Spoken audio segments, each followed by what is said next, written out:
activité. Alors, vous venez de passer 30 jours du côté de Ngaoundéré, 30 jours de formation. Quel était l'objectif de ces formations-là et concrètement, qu'est-ce que vous avez fait sur le terrain? Et nous avons un projet pour d'elle de faire donc l'insémination artificielle de masse. Donc il faut former des techniciens, il faut former des gens qui vont manager tout ça.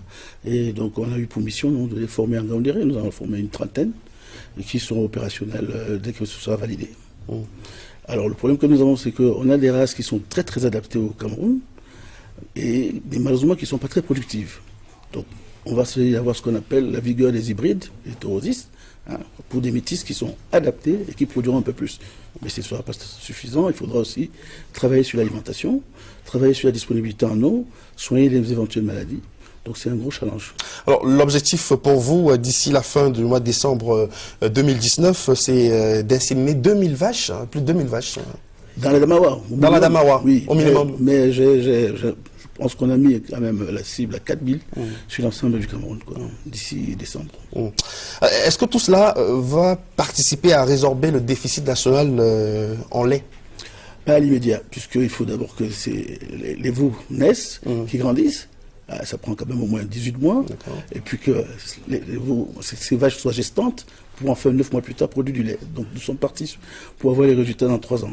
Et quel est l'accueil qui a été réservé, comment les éleveurs ont-ils accueilli cette nouvelle méthode d'insémination artificielle de masse?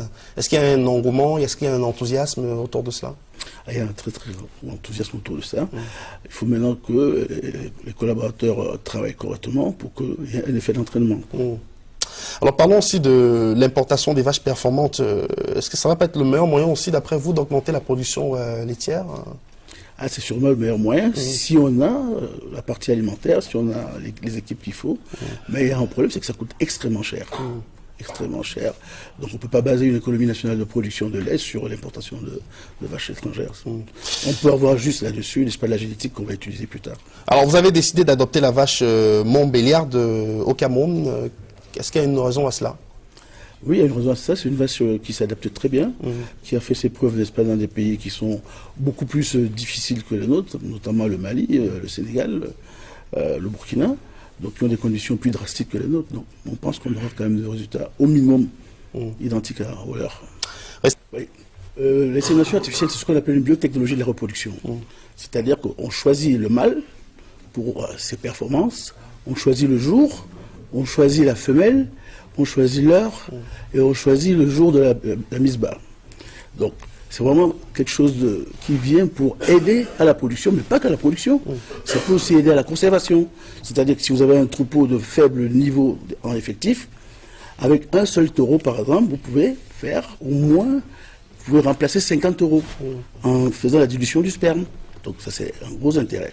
En plus, au lieu d'importer des taureaux d'Europe, on importe juste des paillettes. Ça coûte moins cher et ça fait le même travail. Donc pour moi c'est un besoin économique, un besoin génétique, un besoin sanitaire aussi. Parce qu'un taureau il peut diffuser des tas de maladies aux vaches. Et là c'est contrôlé, donc c'est vraiment maîtrisé. Alors l'impact au niveau de la production laitière nationale, on peut s'attendre à ce qu'il y ait plus de lait au Cameroun dans les mois à venir grâce à cette méthode d'insémination artificielle de masse? Certainement pas dans les mois à venir, puisque je vous ai dit qu'il faut... Il faut du temps. Il faut du temps, il faut que la velle elle grandisse, qu'elle soit gestante, qu'elle donne un veau pour pouvoir donner du lait. Mais par contre, avec l'importation des génisses gestantes, là, on pourra déjà augmenter la production. Mais je vous dis que ça coûte très cher. Il faut aussi dire qu'on ne fait pas que de l'insémination artificielle sur les bovins.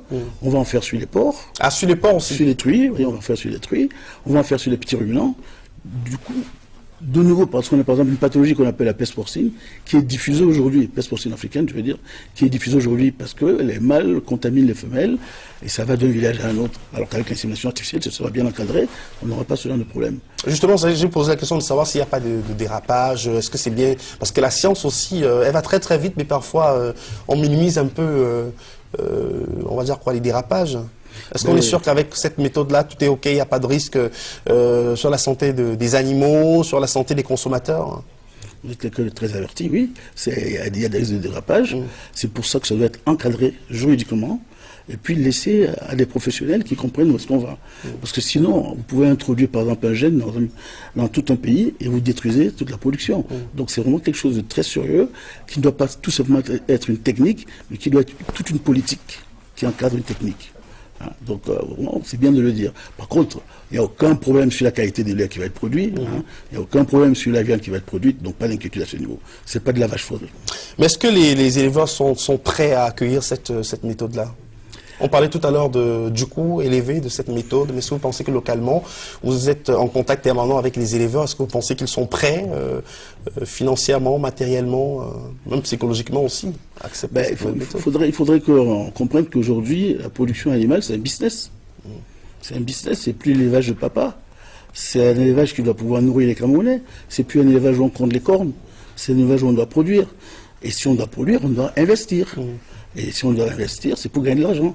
Et d'ailleurs, il est temps peut-être que les opérateurs économiques s'intéressent à la filière lait, par exemple. Il y a du lait produit actuellement, hein, mais qui n'arrive pas sur les marchés de consommation. En cette période-ci, moi j'ai vu en Kangaroo l'autre jour, du lait qui reste au soleil et tout. Pourtant, ils font du très bon yaourt que vous ne connaissez pas ici à Yaoundé. Il faudrait peut-être que toute la chaîne de valeur se mette en route, parce qu'il faut dire aussi que c'est la commercialisation qui nourrit la production. Tout à fait. Si vous ne commercialisez pas, vous ne pouvez pas produire. Si oui, vous pouvez produire à but pour aider les gens, mais ce n'est pas pour gagner de l'argent. Il faut pouvoir produire vraiment de façon en quantité importante. Il faut une taille toucher le marché national. Voilà, toucher le marché national. Et je vous assure que le produit est très bon. Le lait produit localement. Il est très très bon. Parce qu'il y en a qui ont encore beaucoup d'a priori par rapport à la qualité du lait local. Il y en a qui, voilà, dans les supermarchés, ont une préférence pour des yaourts à base de lait importé. Peut-être qu'il faut suffisamment vendre aussi le label Cameroun.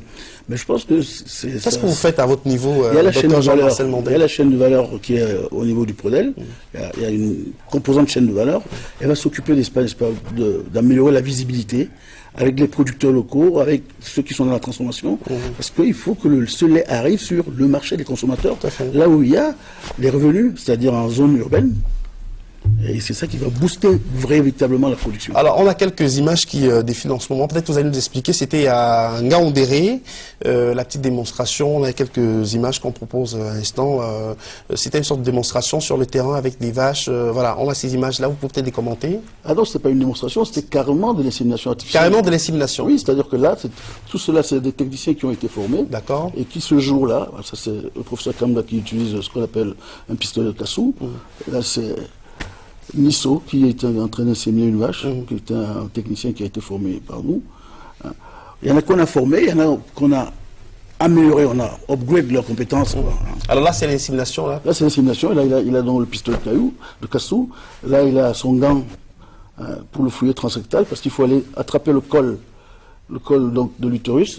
Et c'est à l'aveugle. Vous savez que la reproduction, c'est une histoire d'obscurité.